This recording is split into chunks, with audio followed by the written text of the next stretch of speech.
이러함으로 내가 하늘과 땅에 있는 각 족속에게 이름을 주신 아버지 앞에 무릎을 꿇고 비노니 그 영광의 풍성을 따라 그의 성령으로 말미암아 너희 속사람을 능력으로 강건하게 하옵시며 믿음으로 말미암아 그리스도께서 너희 마음에 계시게 하옵시고 너희가 사랑 가운데서 뿌리가 박히고 터가 굳어져서 능히 모든 성도와 함께 지식에 넘치는 그리스도의 사랑을 알아 그 넓이와 길이와 높이와 깊이가 어떠함을 깨달아 하나님의 모든 충만하신 것으로 너희에게 충만하게 하시기를 구하노라. 아멘.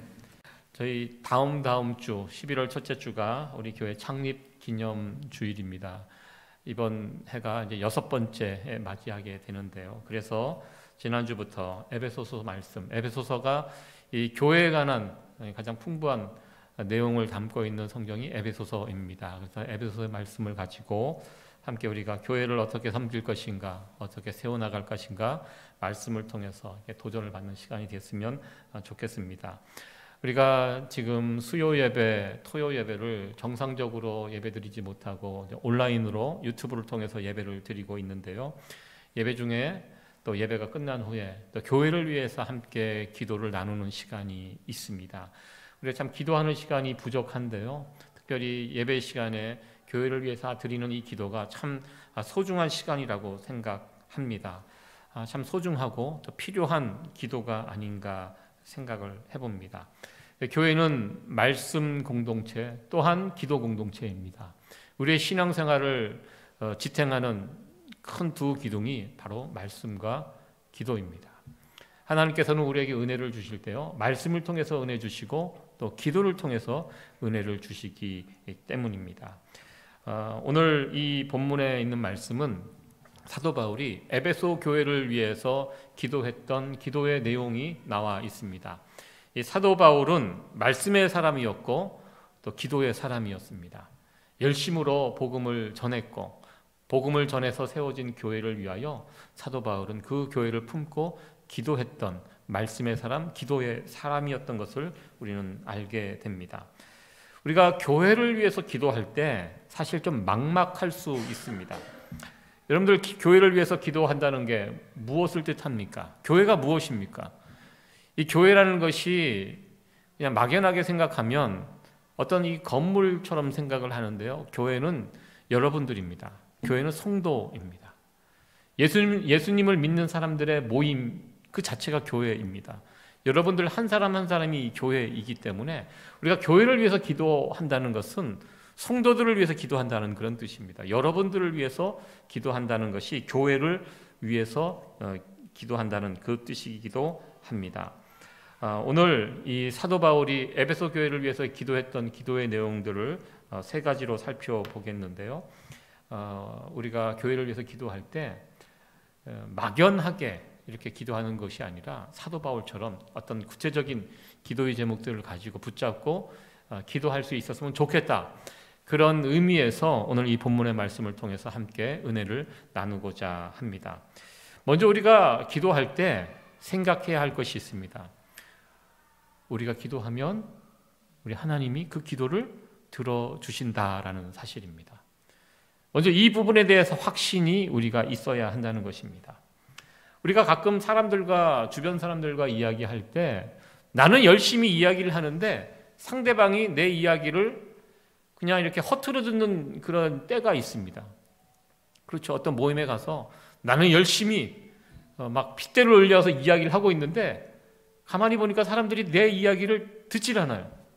그때 마음이 상하게 됩니다. 상처를 받게 됩니다. 보통 자신과 별 관심이 없는 이야기를 하거나 또 말 같지 않은 이야기를 계속 하고 있으면 그런 거 안 듣습니다. 착하신 분들은 들어주는 척 합니다. 빨리 끝났으면 좋겠다 이런 마음으로 그냥 들어주는 척 하는데요. 그러니까 우리가 이렇게 말을 하고 교제를 나누다 보면 그럴 때가 있습니다. 이 사람이 지금 내 말을 듣지 않는구나. 그런 경우가 있다는 것입니다. 그런데요, 우리 하나님은 우리가 어떠한 기도를 해도 그 기도를 듣는다는 것입니다. 우리가 아무리 엉터리 같은 기도를 하고 문법에 맞지도 않고 정말 때로는 어거지를 쓰는 그런 기도를 하더라도 우리 하나님은 우리의 기도를 대단히 소중하게 여기시고 그 기도를 들어주시는 분이라는 것입니다. 요한계시록 8장 1절에서 4절에 있는 말씀을 보면 7째 인을 뗐을 때 어떤 일이 벌어지는가 거기에 소상하게 설명이 되어 있습니다. 금 향로가 나오고 금 대접이 나오고, 여기에 보면 성도들의 기도가 금 향로, 금 대접에 담겨져서 하나님께 드려지는 이 장면이 나오고 있습니다. 여러분들, 금 향로, 금 대접, 성경에서 금은요 대단히 소중한 것을 나타낼 때 사용하는 그런 것이 바로 금입니다. 이 말은, 이 그림은 하나님께서 성도들의 기도를 대단히 귀하게 여기신다라는 것입니다.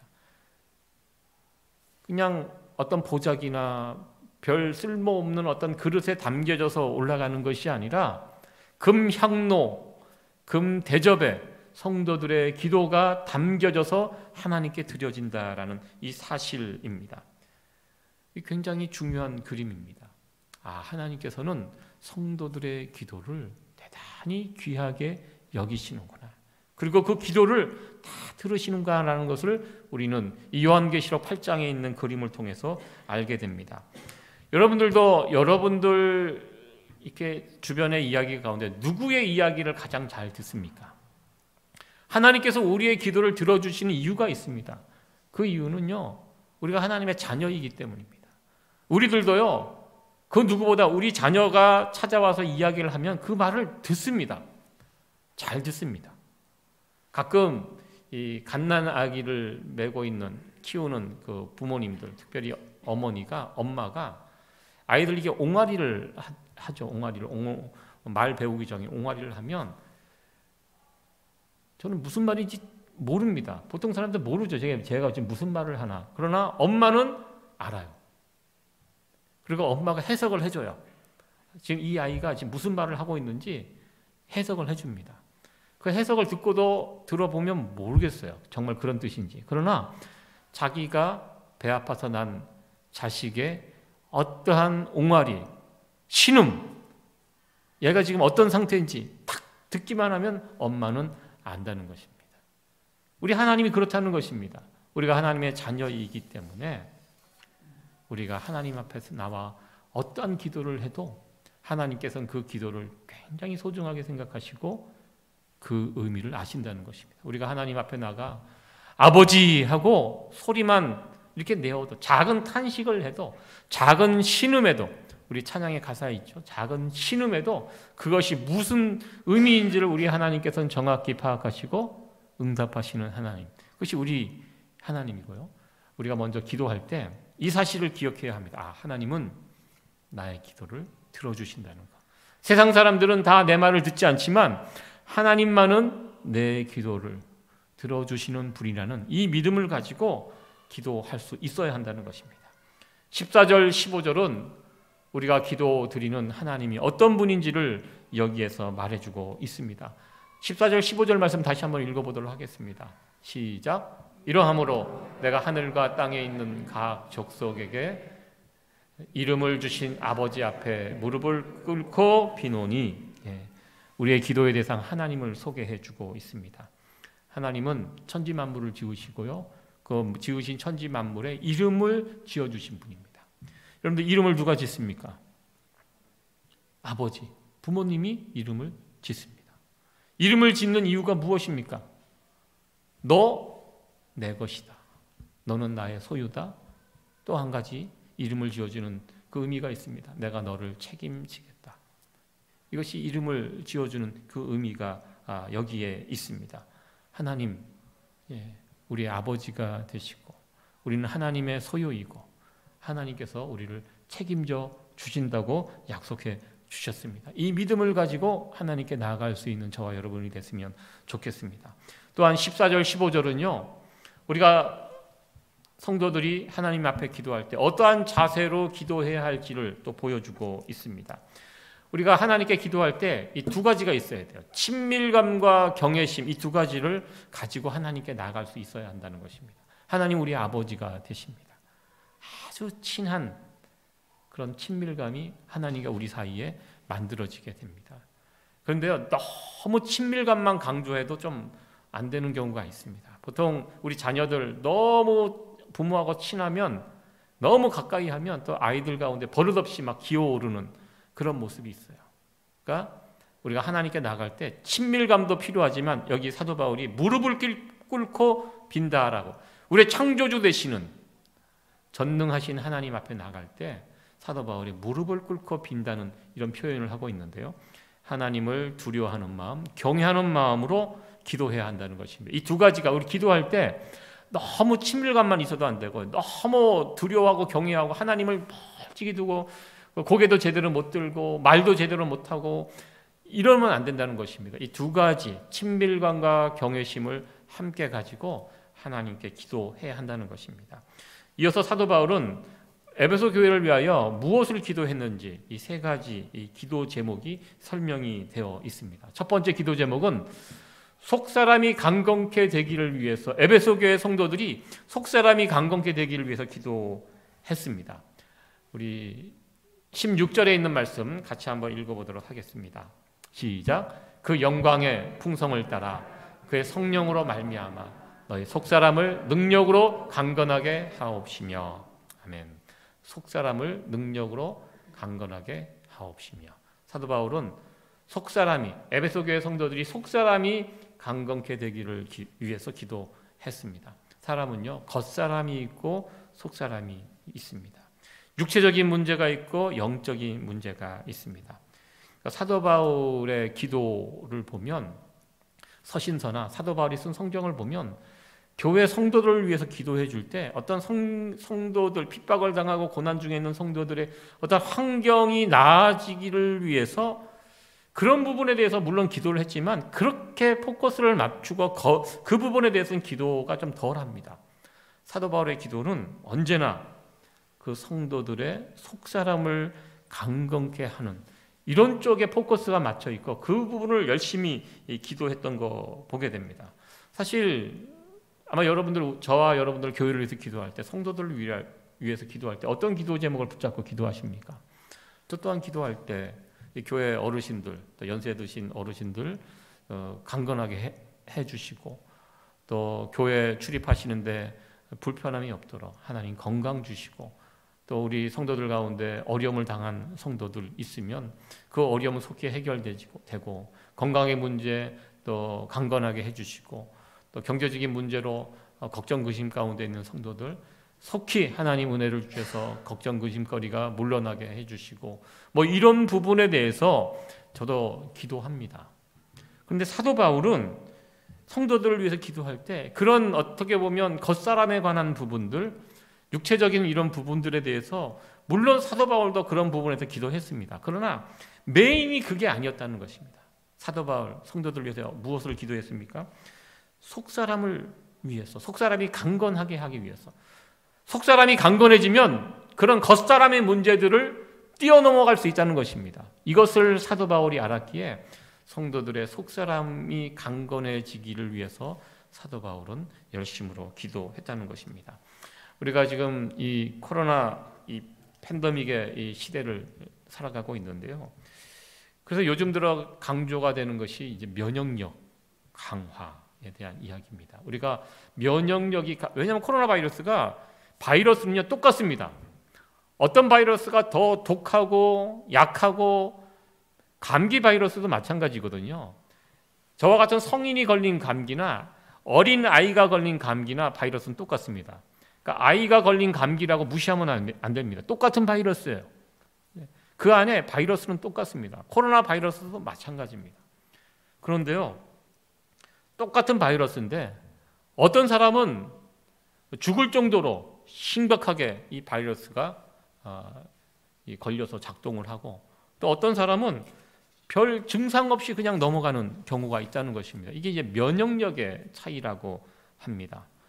실제로 저희 집 같은 경우 처음 이 코로나 팬데믹이 시작이 될 때, 제가 이제 코로나 바이러스가 걸려서 집안에 갇혀 있을 때 세 식구가 같은 공간에 있었습니다. 이 집이 조그맣니다. 같은 공간에 있을 수밖에 없습니다. 그때 당시는 제가 코로나인지도 모르고 같이 밥 먹고 같은 공간에서 숨 쉬면서 같이 있었습니다. 당연히 저희 집사람이나 저희 아이가 코로나의 바이러스에 노출이 되어 있는 것이 당연한 것입니다. 저는 계속 숨을 쉬고 있고요. 같은 공간에서 있었는데요. 그런데 저는 거의 죽을 뻔 하다가 살아났고요. 제 아내와 제 아들은 아무런 그 증상 없이 그냥 지나갔습니다. 이게 무슨 차이입니까? 그러니까 저보다 두 사람이 건강 상태가 면역이 좋았다라는 것입니다. 그러니까 저희 아들은요, 아주 어렸을 때부터 이 밥만 먹으면 항상 비타민을 먹었습니다.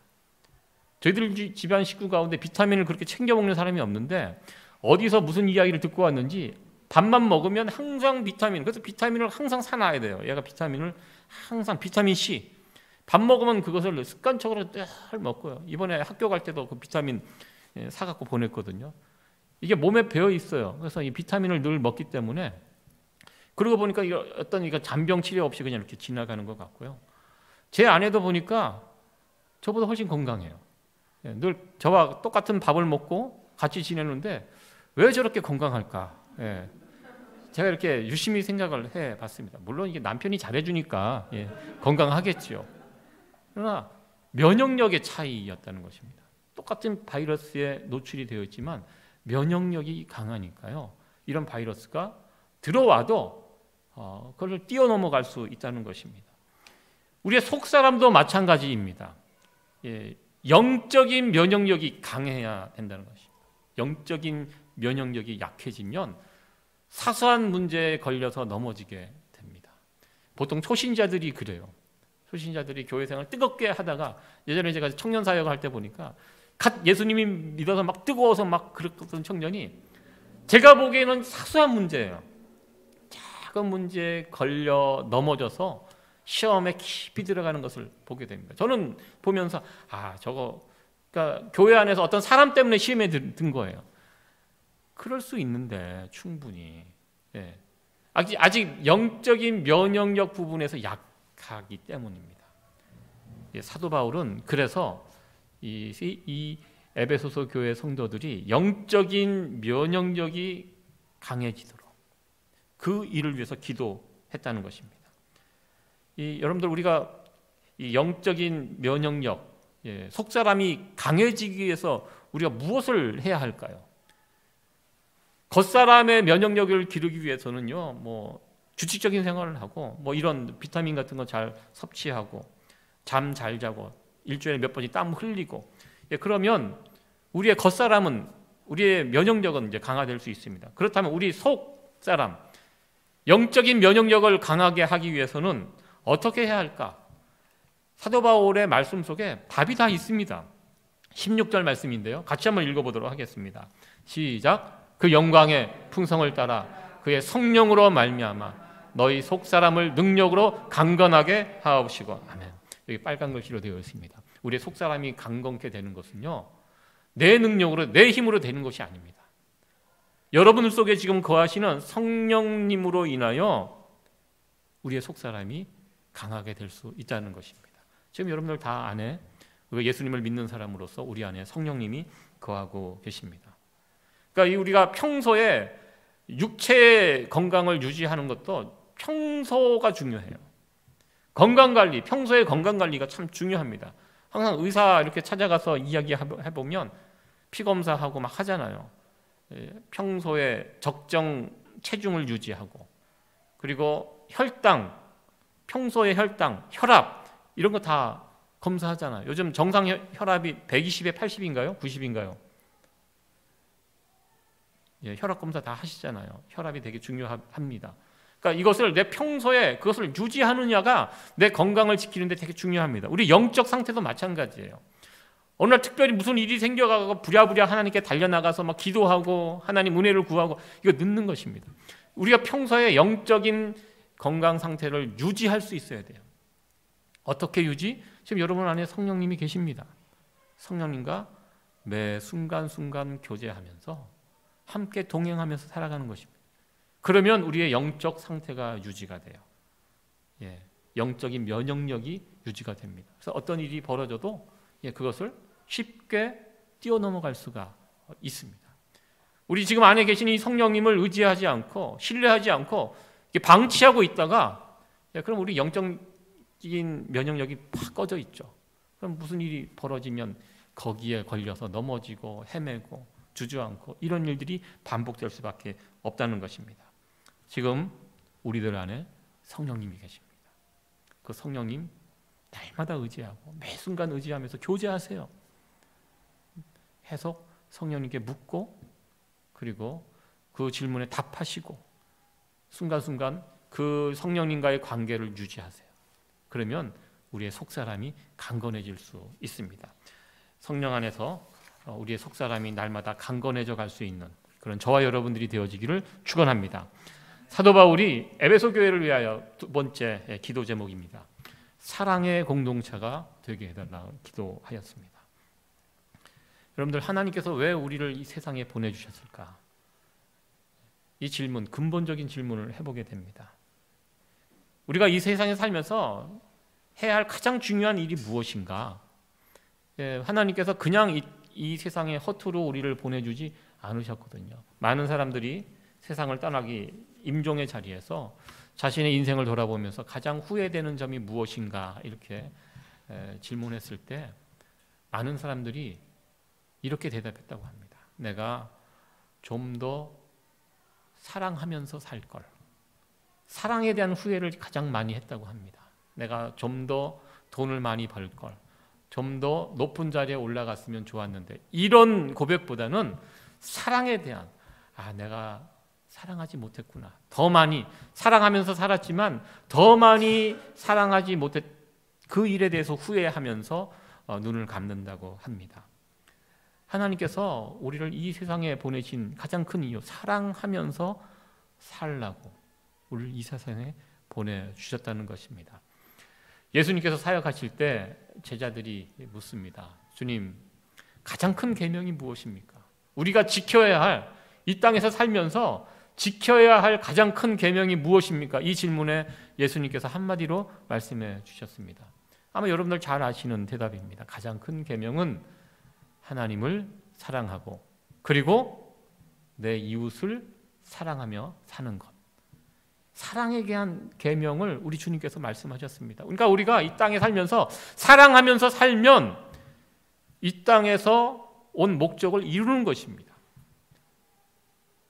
저는 저와 여러분들이 인생을 언젠가는 이 세상을 떠나는 그날에 우리 인생을 돌아보면서 그래, 이만하면 충분히 사랑하면서 하나님을 사랑하고 내 가족을 사랑하고 내 주변 사람들을 사랑하며 사랑을 베풀며 살았다. 이런 귀한 고백을 하면서 떠났으면 참 좋겠습니다. 저도 이제 옛날 일이 됐네요. 1년 전에 거의 저는 이제 죽는다고 생각하고 돌아보니까 이 부분에 걸리더라고요. 마지막 이 순간에서 제가 그때는 생각이 짧았죠. 나는 이게 죽는구나 이렇게 생각하고, 그렇게 생각하니까 이 부분에 대해서 조금 많이 사랑하면서 살았지만 내가 용서하지 못하고 미워했던 사람들이 막 생각나더라고요. 그래서 그런 사람들 막 제가 이제 품으면서 그래, 뭐 이렇게까지 할 필요가 있나, 다 용서하고 마음이 너그러워지더라고요. 그 순간이 되면.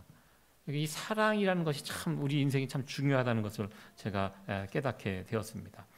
사도 바울은 에베소 공동체가 사랑하는 공동체가 되기 위해서 기도했습니다. 그러면서 그런 말씀을 합니다. 17절, 18절 말씀 같이 한번 읽어보도록 하겠습니다. 시작. 믿음으로 말미암아 그리스도께서 너희 마음에 계시게 하옵시고 너희가 사랑 가운데 뿌리가 박히고 터가 굳어져서 능히 모든 성도와 함께 지식에 넘치는 그리스도의 사랑을 알아. 그래서 보면 나무에 관한 이야기, 뿌리가 박히고 뭐 터가 굳어져서 이런 표현을 하고 있습니다. 어떤 나무가 심겨졌는데 사랑이라는 땅 위에 심겨졌다는 것입니다. 그러면 그 나무는요, 사랑이라는 땅에 심겨졌기 때문에 사랑이라는 양분을 공급받아서 그 나무가 맺는 열매는 사랑의 열매를 맺을 수 있습니다. 나무는요, 어디에 심겨져 있느냐에 따라서 결과가 완전히 달라집니다. 시편 1편에 물가에 심겨진 나무 비유가 나와 있습니다. 아무리 좋은 나무도요, 엉뚱한 곳에 심겨져 있으면 그 나무 구실 못합니다. 저 좋은 나무가 사막 한복판에 심겨져 있다면 열매 맺지 못합니다. 금방 말라 비틀어 죽게 됩니다. 나무가 물가에 심겨져 있으면 때를 따라 돕는 은혜에 따라서 과실을 맺고 풍성하게 맺게 됩니다. 우리 세이비어 교회 나무로 비유하면요, 사랑이라는 토대 위에 이 나무가 심겨져 있어야 한다는 것입니다. 그렇게 되면 그 사랑이라는 땅에서 영양분을 공급받아서 사랑의 열매를 맺어갈 수 있다는 것입니다. 그러면 우리가 어떻게 하면 사랑을 풍성히 맺을 수 있는 사랑의 공동체가 될 수 있을까 질문을 해보게 됩니다. 사실 우리 모두는 사랑하면서 살아가기를 원합니다. 그 누구도 누군가를 미워하며 다투면서 살기를 원하는 사람 아무도 없습니다. 사랑하면서 살기를 원하지만 그런데 그것이 왜 잘 안 될까? 이 질문을 해보게 됩니다. 어떻게 하면 우리가 사랑하면서 살 수 있을까? 사도 바울은요, 항상 질문을 하지만 그 안에 답이 다 있습니다. 17절, 18절에 반복돼서 강조하는 부분이 그리스도께, 예수님 이야기입니다. 그리스도가 너희 마음에 계시게 하옵시며, 예수님이 우리 안에 있으면, 예수님의 그 사랑을 우리가 맛보아 알면 우리가 사랑하는 사람이 될 수 있다는 그런 말씀입니다. 이거 없이는 불가능합니다. 여러분들 세상의 사랑이 그렇잖아요. 예수님의 사랑이 없는 세상의 사랑이 무엇입니까? 나에게 잘해주는 사람 잘해주고 나를 서운하게 하는 사람들 잘해주지 못합니다. 그들 품을 수 없습니다. 이 세상의 사랑입니다. 그러나 우리 교회 안에 있는 이 예수님의 사랑, 이 예수님의 사랑을 맛본 사람만이 우리가 누구도 품을 수 있고 누구도 사랑할 수 있다는 것입니다. 이 사랑을 깨닫는 것, 특별히 교회 안에서 이 부분이 중요합니다. 여기에 뿌리가 내려져야 합니다. 개인적인 어떤 사랑이 아니라 예수님의 사랑, 십자가를 통하여 죽기까지 사랑하여 주신 예수님의 사랑을 그 위에 우리의 나무가 뿌리가 내려지게 되면 여기에 이제 사랑의 열매가 맺혀지게 된다는 것입니다. 우리들 자녀들 가운데 이렇게 보면 부모님의 사랑을 막 듬뿍 받고 자라는 아이들이 있습니다. 누가 뭐래도 어렸을 때부터 부모님의 사랑을 듬뿍 받고 자라는 아이들은요, 크면 어떤 아이들이 되냐면 밝은 아이들이 됩니다. 그리고 누군가를 사랑하는 아이가 됩니다. 그러니까 이게 다 큰 청년들, 젊은 사람들 보면 그 젊은 청년의 과거가 보일 때가 있습니다. 아, 부모님 사랑을 참 많이 받고 자란 아이구나, 청년이구나 볼 수 있어요. 왜? 그런 아이들은 달라요. 사랑을 받아본 것을 알기 때문에 나중에 커서요, 당당하고 자신 있고 밝고, 그리고 누군가를 사랑하는 법을 알아요. 그 사랑을 하는 부모님의 사랑, 주변에 있는 사람 사랑을 받았기 때문에 어떻게 사랑하는지를 알아요. 그래서 이 밝은 사람들이 됩니다. 이 교회도 저는 마찬가지예요.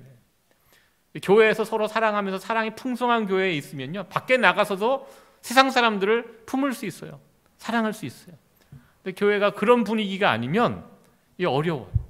교회가 가면은 막 다툼이 있고 분쟁이 있고 막 불편하고 그런 상황에서 있다가 세상에 나가며 그 사업체에서 거래처에서 만나는 사람들하고 그런 관계가 형성이 되고 만다는 것입니다.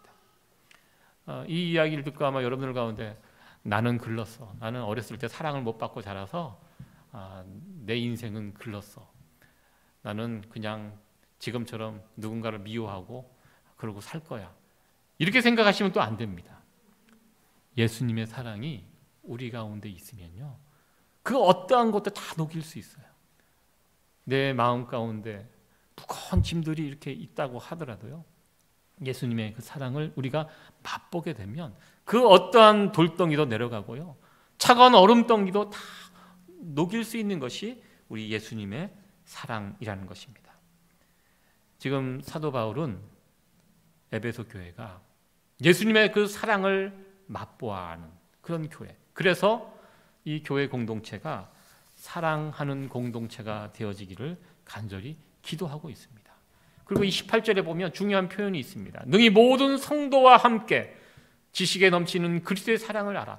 모든 성도와 함께라고 이야기하고 있습니다. 이 사랑은요, 일부 내 마음에 맞는 사람들끼리만 모여갖고 나누면서 이 사랑이 깊어지고 온전해지는 것이 아니라는 것입니다. 이 교회 공동체는요, 함께하는 공동체입니다. 함께 이 사랑을 배우고 함께 이 사랑을 나누어 갈 때 이 사랑이 온전해지고 완전해지고 깊어지고 풍성해진다는 것입니다. 우리 세이버 공동체가 이런 모습이 있어지기를 소원합니다. 한 사람 한 사람 우리 모두가 다 예수님 사랑 안에서 그 뿌리를 내리고 그 안에서 점점 자라날 수 있는, 그래서 사랑의 풍성한 열매를 맺어갈 수 있는 우리 사랑의 공동체가 되어지기를 간절히 축원합니다. 우리 교회를 위해서 여러분들 기도하실 때 이것을 위해서 기도해 주시기 바랍니다. 우리가 이제 6년 됐습니다. 우리 세이비어 교회가 예수님이라는 그 땅 위에 뿌리를 내린 지 6년이 됐습니다. 해가 갈수록 이 뿌리가 더 깊이 들어가게, 사랑의 이 뿌리를 저 깊이 내려서 정말 이 교회가 어떤 상황에도 흔들리지 않고 이 사랑의 풍성한 열매를 맺을 수 있는 교회가 되게 해달라고, 여러분들 교회를 위해서 기도하실 때 이 기도 제목을 붙잡고 기도해 주시기 바랍니다. 끝으로 세 번째, 사도 바울이 에베소 교회를 위해서 기도드렸던 내용 19절에 있는 말씀입니다. 19절에 있는 말씀, 하나님의 충만하심이 나타나는 공동체가 되게 해달라고 기도했습니다. 우리 19절 말씀 같이 한번 읽어보도록 하겠습니다. 시작. 그 넓이와 길이와 높이와 깊이가 어떠함을 깨달아 하나님의 모든 충만하신 것으로 너희에게 충만하게 하시기를 구하노라. 아멘. 우리가 믿는 하나님은 능력의 하나님이시고 충만하신 하나님이십니다. 그 하나님의 능력이, 하나님의 충만함이 에베소 교회 위에, 그리고 우리 세이비어 교회 위에 나타나기 위해서는 이 전제 조건이 있다는 것입니다. 하나님의 능력, 하나님의 충만함이 우리를 통해서 나타나기 위해서 무엇을 해야 합니까? 18절 그 앞에 있는 말씀과 연결이 되어 있습니다. 오늘 주신 말씀처럼 속사람이 강건한 공동체, 사랑이 충만한 공동체가 되었을 때 그 위에 하나님의 충만하신 능력이 나타나게 된다고 말씀하고 있습니다. 그러니까 우리가 아직 6년 정도 됐고 아직 교회가 연약합니다. 부족합니다. 많은 부분들이 아직까지 이 온전한 교회로 세워지기에 부족한 부분들이 있습니다. 그런데 우리가 믿는 하나님은 능력의 하나님, 충만하신 하나님입니다. 하나님의 충만하심이, 하나님의 능력이 우리 교회 가운데 나타났으면 참 좋겠습니다. 이것을 위해서 우리가 기도해야 되고요. 그리고 이것을 이루어가기 위해서 무엇을 우리가 준비해야 되는가? 우리가 속사람이 강건한 공동체, 그리고 사랑이 충만한 공동체가 되어 있을 때 그 위에 하나님의 능력과 하나님의 충만함이 부어지게 된다는 것입니다.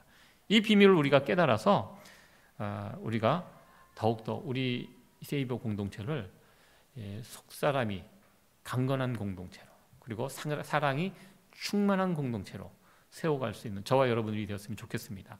하나님의 능력은요, 아무렇게나 나타나지 않습니다. 하나님의 충만함은 아무 교회나 나타나지 않는다는 것입니다. 준비가 되어 있어야 됩니다. 어떤 준비? 제가 오늘 드린 말씀처럼 영적으로 속사람이 든든한 그런 공동체, 그리고 서로 사랑이 충만한 공동체 위에, 그런 공동체 위에 하나님은 은혜를 부어주시고 능력을 나타내시고 충만함을 나타내 주신다고 말씀하십니다. 이런 귀한 모습이 우리 가운데 나타나지기를 간절히 소원합니다. 말씀을 마치겠습니다.